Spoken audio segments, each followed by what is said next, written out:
போறோம். உலகை காப்பதற்காக விஷ்ணு 10 அவதாரங்களை எடுத்துள்ளார். இந்த 10 அவதாரங்களை தசாவதாரம் என்று அழைப்பர்.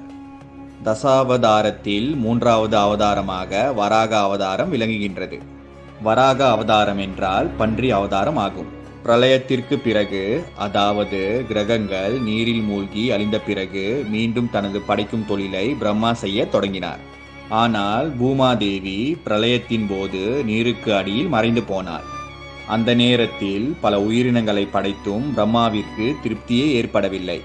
எனவே பிரம்மா தனது உடலை 2ஆக பிரித்து ஆண் மற்றும் பெண்ணை படைத்தார்.